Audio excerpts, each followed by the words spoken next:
So it has been recorded, as I have said there, and we are now going to start the process, going through the course. Okay. So, fire safety management. An overview of what we're going to cover today. The reason for fire safety management. So first I'll give you a rationale behind it. Again, very brief, but just an outline of why it's required. Then look at fire legislation and the associated requirements. And finally, we're going to look at implementation and management. This is going to be very general in nature and cover quite a number of aspects. I won't say it's inclusive of all requirements because it does depend on different organizations and what applies to them. But it does give a very, very good overview of the general requirements. And in some areas, it may be specific. At the end of it, we're going to have an open Q&A. But during it, you can ask a question via chat, and hopefully I'll pick it up and I'll get back to you on that. So the reasons. We start back in 1981, for those of you that can remember it. Some of you weren't even around at that point, but in 1981, we had what was called a national tragedy at the time. It was called the Stardust. It was a fire in a nightclub, and it was horrendous, really, because of the amount of people that got killed and the amount of people that got injured. When we look inside the building, it'll just give you an idea, and you can just imagine what it was like in terms of how many people were in there. It was a Valentine's weekend. It was a nightclub disco, and everybody wanted to be there. You know, if you've got young kids, you know, ranging from 14 to 24 or 22, 21, and there's something happening that their friends are going, everybody's going to be there. And that's what happened. You know, lots of people were there, and lots of members of the same family and cousins and school friends, etc. So there's a huge amount of people there. Unfortunately, because of that fire, 48 lives were lost that night. 270 people were injured. And we're not talking, for the vast majority, we're not talking simple injuries. They're life-changing injuries where they affect either their internal respiratory system, that's the way they breathe, or it may cause disfigurement, etc., external to them, and of course psychological issues as well. Now, you think following that you know, fire safety would be a very, very stringent thing, not just because every country has got their own tragedy, and Ireland, that was theirs. But in 2017, very close to us, we had Grenville. Very surprising, because good fire legislation is in place, exceptionally good fire legislation in place in the UK.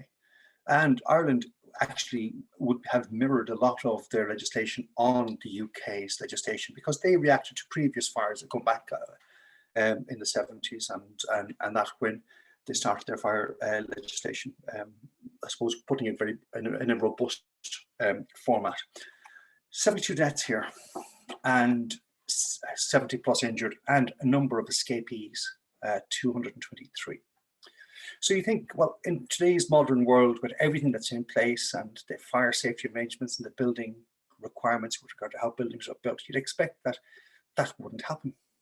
But this Grenville has proven that it has happened. In addition, in Ireland, you'll be aware of numerous buildings where fire standards have been questioned, and in a lot of cases, the fire standards haven't been complied with, causing buildings to be evacuated pending repairs or upgrades to their fire safety. And what that tends to be about is people cutting corners and organizations cutting corners. And there's also then the behavioral aspect of it. So I suppose that's the background. And now we're going to look at, you know, where are we now and what should be in place and how should it be in place. So the key legislation for ourselves, before the end of 1981, so the Stardust happened in February, Valentine's weekend of 81. And before the end of that year, the Fire Services Act came into place, which has not effectively been changed since. That would, I suppose, demonstrate how robust and how good that legislation is. So that came into play in 1981. There was a new legislation that came in 2003 called the Licensing of Indoor Events Acts. So this is to do with the, you know, as it was known, the Point Depot or the Tree Arena or whatever it's called now, where you'd have massive crowds coming indoors to a concert or something similar. So that became the Licensing of Indoor Events Act 2003. But in terms of citation, in terms of what we call that legislation now, we call it the Fire Services Act 1981 and 2003. So those have been combined in terms of citing. So when you see a document, you'll see Fire Services Act 1981 and 2003. It's effectively those two acts coming together. Other applicable legislation is the Safety, Health and Welfare at Work Act, which has numerous obligations with regard to protection of employees, protection of people other than employees, which could be visitors to your building or contractors, etc. Then the Safety, Health and Welfare at Work General Application Regulations. They deal specifically with key aspects of safety requirements. And for example, electrical safety would be one of them. Safe access and egress within buildings would be another. There's a lot of crossover because there's also the building and building control regulations, which started in 1997 up to date. And within that, there's a technical guidance document called Fire Safety. Sorry, document B, which is called Fire Safety. It originated in 2006 and has been updated quite extensively over time, but it's still called that. So it's as amended. We won't go through all the amendments, but it's as amended. And this document gives guidance to people who are building new buildings as to what the fire safety requirements are. So from the Fire Services Act 1981-2003, what they decided to do was make sure that someone was going to be responsible for fire safety in the building. And they identified three entities or three groupings of people that are responsible. Owners of buildings are responsible, occupiers of buildings are responsible, and persons in control of buildings are responsible. So it's three different entities. So sometimes that entity is the one person or one organization, but in a lot of cases it may not be. Take this building. This building is a multi-commercial building, so it's got apartments and it's got retail units at the bottom. So it's owned by one company. They have leased out the apartments and the business to other parties, so they are occupiers. And they have there's a company in there as a facility management company managing, or property management company managing the building itself. So managing what we call the common areas, the stairwells, the lifts, etc., etc., etc. So there are three entities in that building. So each of those entities have to take measures to guard against the outbreak of fire, which is very important, to prepare and provide appropriate fire safety procedures, so a safety policy, an evacuation plan, etc., and ensure that his implementation of those policies and procedures. And that's demonstrated by fire drills and fire safety checks, etc. So risk management. Risk management falls under Section 19 of the Safety, Health and Welfare at Work Act 2005, but it is applicable to fire safety as well. So risk management is an integral part of the fire safety management of any building. And the standard steps with risk assessments are identify the hazards, decide which might be harmful and how, evaluate the risks and decide on precautions, record your findings and implement them, review your assessment and update if necessary. But from a fire standpoint, that's what we're talking about there. So it is required under Section 18 and 19. And just for information, there's a new draft code of practice for fire safety assessment of premises and buildings. That's currently going through discussion at the moment. And if it comes into play, which is highly likely, I'm not sure if it's going to make it into this year's release or approval this year. But what it is effectively doing, it's making people who do a fire safety assessment, it identifies them in terms of what qualifications are required. So they need to be of an engineer or building surveyor with other qualifications. So it's going to take, it will take me out of, if someone asks me for a fire risk assessment under that, I won't be able to do it because I don't have the qualifications to do that, which is fine. I have no problem with that. So they're upping the level in terms of the competencies required to do fire safety assessments of buildings. Now, this has come about because of the numerous buildings that aren't built to the right standard. So that's coming in. So it may be applicable to some people, may not be applicable to others, but just to be aware that that's in place. So what does a fire risk assessment do? It identifies potential hazardous issues relating to fire. And here's a typical example. One of my pet hates would be the use of multi adapters or sockets, or even extension leads to supply permanent fixtures. Permanent fixtures, i.e. something that's there going to be there permanently, should have a permanent supply. And that permanent supply would be in accordance with the electrical regulations that are in place, and therefore be protected, etc. Whereas this is not protected, and it can happen quite easily.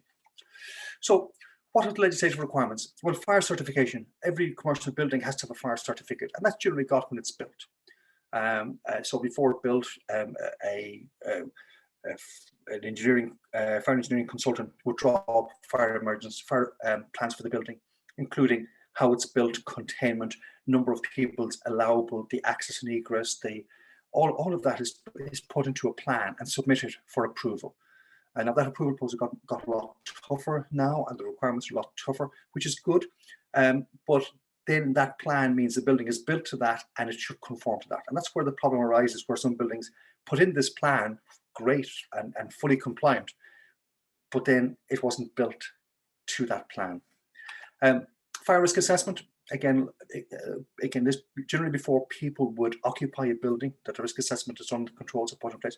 Although sometimes risk assessments are done following, and we would do a lot of them. But again, that might change now, given the new guidance that's coming out. Obviously, with a risk assessment, a fire risk assessment, we're trying to ensure that the three items that are needed for fire to start, that the separation. So there's never more than two together. So you can have a source of ignition beside oxygen, well, not pure oxygen, obviously, but beside air, shall we say, that includes oxygen. But you can't have fuel beside that. You can have ignition source beside fuel but no oxygen. You can have fuel and oxygen but no ignition source. Now, obviously, we try to keep ignition sources and fuel very, very separate. Appropriate controls. So fire safety policy, a method for detection of a fire, a method of raising alarm in the event of a fire, ensuring appropriate escape routes are in place, that fire can be contained to allow people to escape, that emergency lighting is in place to assist people out of the building, that directional signage is in place to guide them as to which route out of the building, that there are refuge areas in the event that we cannot get people out of a building safely because they may have a disability or may get injured, but they're in a safe place pending rescue by the emergency services. And that refuge area gives them sufficient time, and they're specifically designed to contain or to protect them against fire for could be 1 hour, 2 hour, or whatever it is. Inspection and testing regimes, which we are going to talk about in terms of what should be in place. And then there's always the training, which again, we're going to talk about that. That's a small part of what we're going to talk about. Maintaining records, keeping records of what you've done and what's been done is very, very important.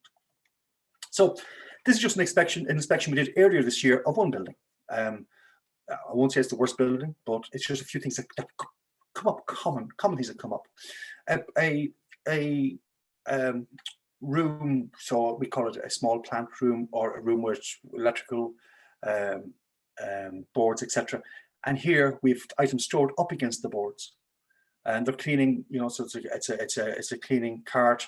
You can see a Hoover, you can see other bits and pieces, and of course that's up against the electrical system. So there's two issues of concern. The first thing is that they could hit a switch that could knock out your power to something, and that's a problematic in its own right. But secondly, there's the risk of potential fire. Moisture in that area wouldn't be good, because moisture helps conduct electricity and also can create arcing. Again, someone, you know, their thinking cap wasn't on when they did this. There's a heater. It's in a bathroom, and then there's a hand towel, paper hand towel, and someone pulls it a bit long, and it's dangling, and the heater is on. The paper's going to dry out. Think of over a weekend, and suddenly you have a high risk of fire.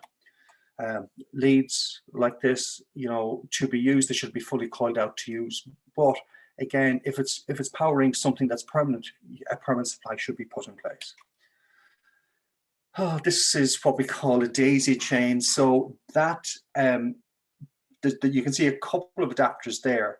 Well, the adapter with the main lot on it there, that's coming from another adapter, and that in turn is linking here to this adapter here. We call them a daisy chain. So they're just daisied along, and people just plug and keep plugging in. And actually, we'll add another 4 plugs. Have we got a 5-gang adapter? Yeah, we should plug that into the previous one, and now we got 5 more. Oh, actually, if we take one out, we can add another one on, and suddenly you have 20, 30 items plugged into a 13 amp socket, which again may trip, may not trip, but could cause a problem. Then of greater concern is the total lack of regard for what we call containment in buildings. Fire doors. So fire doors, the whole idea for fire doors is that if a fire occurs, it contains the fire in a given area, and by having the door closed, it allows people to escape safely. A second provision is that it helps protect the fire from spreading outside of that room and damaging the rest of the building. So here we have a door closer that's broken. Here we have another door closer that's not working. Here we have a door that is not closing at all. And here we've got a door held open with a wedge. And here we got upstairs another door held up with a wedge. So if a fire started in a room and smoke started coming out of that room, it would contaminate the ground floor and contaminate the first floor, possibly impeding people's exit, but definitely ensuring that that building would be closed for a period of time, pending it being cleaned up, etc. Whereas if it was contained in a single room, we'd only have the room to worry about and nothing else. So there's a business continuity issue with regard to fire safety, and there's a health and safety issue with regard to people safety by ensuring that fire doors are kept closed. Or if you have to keep them open, they should be kept open on a maglock that can be linked to the alarm. So the alarm goes off, it automatically closes. So looking at the requirements of the Fire Services Act, so fire safety policy, and that would include your emergency procedures and your evacuation drills, what fire safety systems you have in place, which could be an alarm, and you might have extinguishers, you might have a suppression system in an industrial kitchen or in a comms room, regular fire safety inspections, maintenance and servicing of fire equipment, staff training, just admit this guy, information to occupants, and keeping of records. So all of that is what's required by the law. Now, it doesn't go into the minute details of doing A, B, C, and D, but then there's precedent set with what is required. And there is a fire and general safety register that has been in place for years, and that kind of details the general obligations. And in the event of a fire, that would be referred to in court as being a valid guide to requirements. Other considerations: fire doors.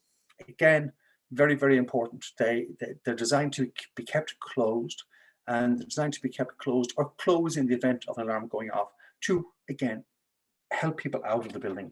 Smoke vents may be in place, usually at the top of stairwells in large buildings, and it basically draws the smoke out to enable people to escape.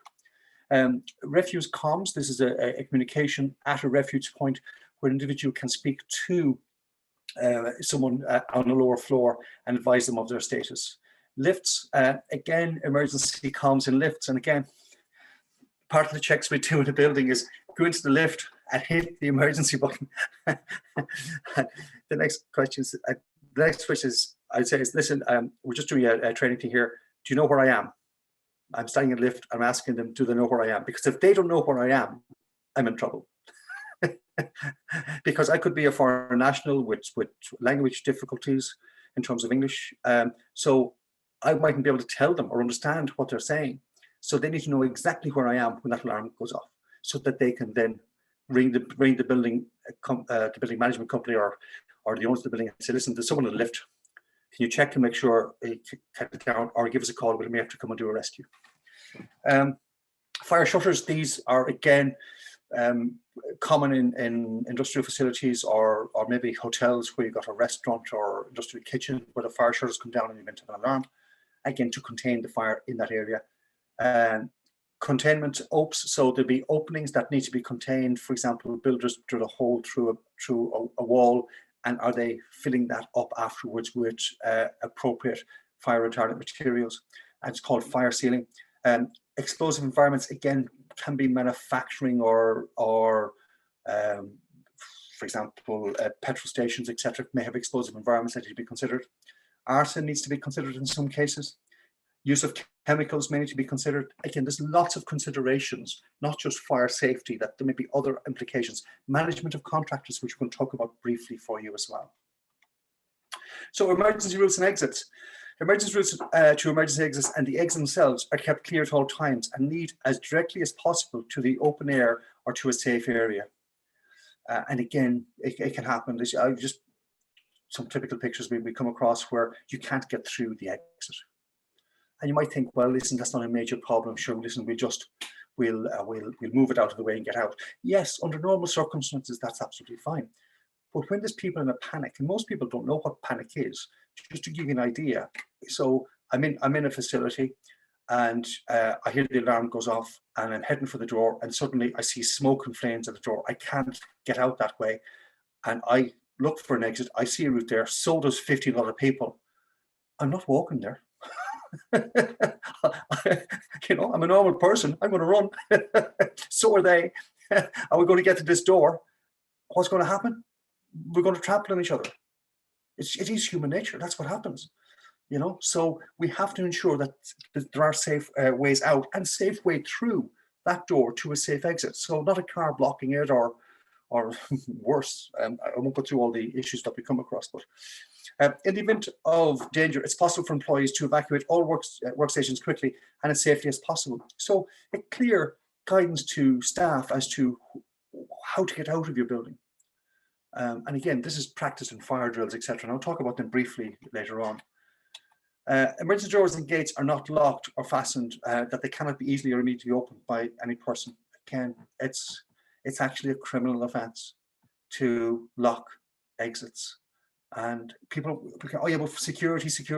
Yes, we understand security. We have no difficulty with security and putting appropriate security measures to ensure that the door is secure and can only be opened in the event of emergency. But that doesn't mean putting a lock like that on it. There are ways around it. There are a number of ways around it, but that is not one of them that is allowed or legal. Specific emergency routes and exits are indicated by signs, and these routes and exits will be illuminated in the event of a power outage. So that's why you have emergency lighting and directional signage to guide you as to what way out of the building and the easiest way out of the building, and that's quite common. Fire detection and firefighting. So a place of work is equipped with appropriate firefighting equipment and as necessary fire detectors and an alarm system. Now, there are a couple of variants on this. New buildings, absolutely. An old building, you know, you're going to have to review what you need to put in place if there's nothing there currently. But generally, you'd have an alarm system. You'd have a method of notifying individuals that there's an alarm going off, which would be a siren. You would have detection, and it can be smoke detection, heat detection, and there are a number of other types of detection out there. And then you would have signage associated with that, including stuff for fire extinguishers. So fire detection and firefighting. So fire extinguishers. Now, the best thing I can say about fire extinguishers are they're there to aid your escape in the event of a fire. That's what they're there for, to help you get out in the event of a fire. Generally, we do not advocate fighting fires unless people have absolutely received training to do so. And even now, you know, training in firefighting is not something that is really done that much. We tend to move away from that and go towards containment and getting people out safely as being the priority. But again, that's, you know, something for each organization to work out what they believe is best for themselves and safest for themselves. In any event, the extinguishers must be easily accessible and simple to use. Workers with disability. It's a huge consideration, and also if you have a public building where people are coming into a building who may be disabled. So there are specific requirements. Again, this is under Part M of the building regulations. So we already showed you the document with regard to fire. This is the one that is regards to people with disabilities coming into buildings. So safe egress out of the building, personal emergency evacuation plan. So if you've got a staff member who has a disability, and it could be mobility, it could be sensory, it could be audio, it could be visual, whatever the impairment is, then a personal emergency evacuation plan will be put in place for them so that the organisation know, and they know what happens to them in the event of an emergency. Ideally, a buddy system will be set up with them so someone can assist them out or help them and guide them throughout. But in a lot of cases, they can be what we call independent. They just need to know what to do and be advised and supported in that. Again, refuge areas are very helpful for individuals with disabilities, and evacuation chairs can be used to get people down from multiple levels on stairwells, so they can be put in place as well. And then another thing is the disabled toilet alarm, which again, this is where somebody is using a disabled toilet for reasons that they have a disability. So, and the pull cord is adjacent to the toilet and generally adjacent to the sink as well, at a level that they can reach. And when they pull the cord, it's raising an alarm outside the door and at a point where somebody can react to. I've been reviewing a number for the last 6 months, maybe more, and I'm having awful difficulty with compliance with them. There's no legislative guidance, unfortunately, on them because they fall outside of that, which is something that is being looked at currently to bring them inside that and meet what is here. So ideally, that's what should be in place, which is up on screen there. Modifications to the alarm. So, for example, if somebody has got visual impairment, the audio alarm can change or can be changed on some systems to indicate a safe route as opposed to dangerous route for them. So it's a change of tone. You can also have somebody who may have hearing difficulty, and you can have flashing lights or vibration pads on their person that vibrates and even the alarm goes off. So there are things that can be done. Electrical safety, organizational requirements. Again, this is probably one of the ones that falls foul to I wasn't aware or I didn't know. So you must always use a registered competent electrical contractor or person. Their details are available from Safe Electric, all up there. And again, they go through rigorous inspections on an annual basis to ensure that they remain competent and compliant. There are periodic tests required for buildings, and depending on the type of building, depending on how often that test should be done. So a periodic test means a full test of the electrical system. And this is the guidance, this is an extraction from the guidance. So let's take it's a shop, so that's once every 5 years. Let's take it's a restaurant or hotel, it's once every 5 years.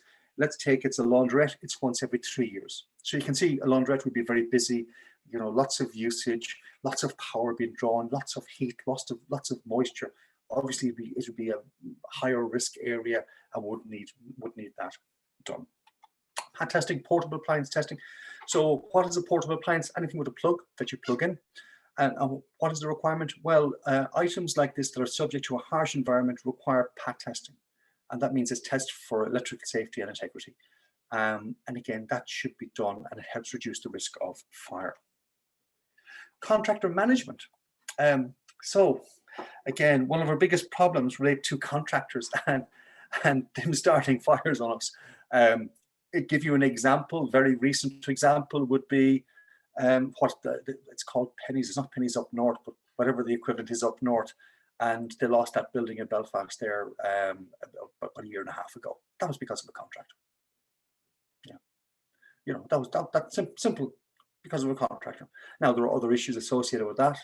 So if you have contractors, what activities are they doing? You know, grinding, that creates sparks, or cutting, that creates sparks, welding, that creates spark, torching on felt, that's a flame. Yeah. Is the contractor competent? Yeah, very important. Will they be doing work that has a fire risk? So hot works, electrical works, working with flammable materials, working adjacent to a heat source. Is there a method of controlling the works? Is there a permit in place to control the works? Is there a risk assessment and meta statement for the works? Is Firewatch in place? A Firewatch is that after they stop cutting, welding or grinding, that they spend some time generally a minimum of an hour, waiting to ensure that they haven't started a fire. And obviously, our contractor is going to interfere with safe access and egress in the event of a fire. So it's going to block exits in the event of a fire. And of course, it is management of waste. You know, are they managing their waste effectively? There's lots of other issues with contractors, but just give you a general idea that you do need to manage them. I mean, unfortunately, with my clients, I probably deal with 2 to 3 fires created by contractors that they've engaged to do work for them on a yearly basis. The biggest one cost 14.6 million damage. And a simple job, and I mean a simple job, and it was just made a hash of. So, fire safety management, risk assessment in place, fire safety systems, which, just to give you an idea, there's quarterly inspections by competent persons. So what needs the quarterly inspection? Your fire alarm has to be inspected and tested quarterly.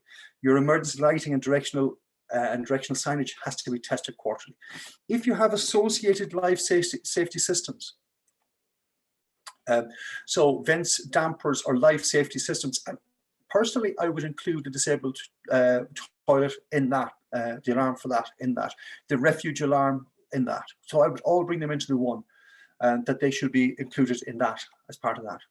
Fire extinguishers, they're inspected annually. Electrical safety, I've given that already to you. So you've got your periodic test depending on the type of building, and PAT testing. Fire safety checks. So this is what we have to do from a fire safety management. So all of that it can be done by others, but this is ourselves. So what are we supposed to do? We're supposed to do our daily, weekly, and monthly checks. So the daily checks would be that all exits are kept clear, that there's no fault on the alarm system, that fire doors are being kept closed, yeah, or are closable in the event of an alarm. That's all. Weekly checks is a bit more detailed. We check to make sure that the sound on the alarm works. We may check that if a fire door closes using the button. We may check the alarm system. Okay. Then monthly checks. There's an example of a monthly check in front of you there. So check all exit routes, open and close all fire doors. And you might say, well, why do you open and close them? Well, the whole idea of checking a fire door is that if I go through that fire door and don't close it myself, it should automatically close to closed, not to close to partially closed, not closed to half closed, yeah, closed to fully closed, yeah. Check the automatic door closers so that they work, and check all maglock doors. So a maglock door would be a door that's locked, and you have to put a key code or a fob to, you know. So will that open in the event that the alarm goes off? Emergency lighting test. So in your building, there's in your electrical panel, there should be a emergency lighting test module. Again, next time your electrician's on site, they should just ask them to show you how it operates, and it puts it on test, so you can look and see what's working, what's not working. The problem with them is sometimes the bulbs blow in them, so that you're not aware that they don't, and that's what that's there for. Test inspection completed in the last 3 months to make sure that a competent person has come in and done that. Fire extinguishers, check they're in place, check the seals and pins are in place, and check that the pressure is correct. So it's in the green, not in the red either side. A fire alarm check, the display has no fault, and simulate a fault and check the response. So you have these red break glasses. You should have a key for that you can set off the alarm, and you should wander around. You know, so this month I do the one at the front door. Next month I do the one at the back door. The following month I do the one upstairs. You know, so you rotate around which one you do so that it comes up on the panel. Check that the sounder works, and make sure that it has been inspected in the last. Sorry, that should be 3 months. First aid equipment. That's just additional that we put in there, and then everything else. But the fire drills. That is one conducted in the last 5 months. So fire drills should be done twice per year in normal related buildings. It does differ. Then schools will be once per term. Nursing homes will be once per month. Again, it does vary from organization to organization. But the whole idea of the fire drill is to make people aware of what to do in the event of an emergency. Fire safety training. So we're looking at fire wardens and staff training. So the legislation says that everybody in the workplace must be trained in fire safety. Now, sometimes people misinterpret that.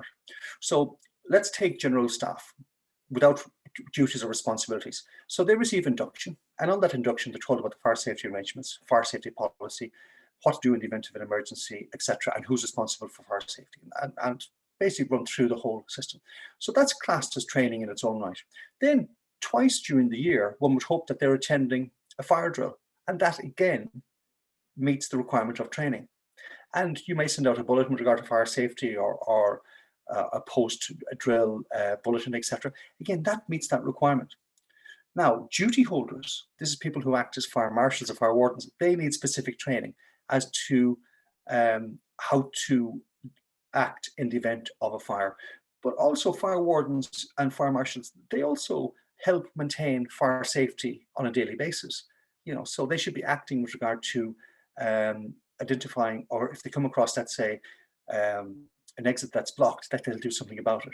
So again, it's not just there for the emergency drills, they're there for fire safety in general. And obviously, you know, ongoing information to staff, and sometimes having a focus on a given month on a particular issue with regard to fire safety is important. So that's the requirement with regard to fire training. Contractor management, I've just gone through that. You do need to manage contractors, especially if they are working on, you know, that's doing jobs that's going to generate heat, flame, sparks, etc., or working somewhere close to where there's a heat source or potential risk. Obviously, you consider chemicals and other things that they may be doing that could pose a hazard as well. And maintaining records. We have to maintain records of everything, having our drills, having our daily checks, weekly checks, monthly checks. You don't have to keep years and years of them, but I tend to keep a rolling 12 months of my fire safety checks to make sure that they're there. So if someone comes in and checks, are you doing them? Yes, we are doing them.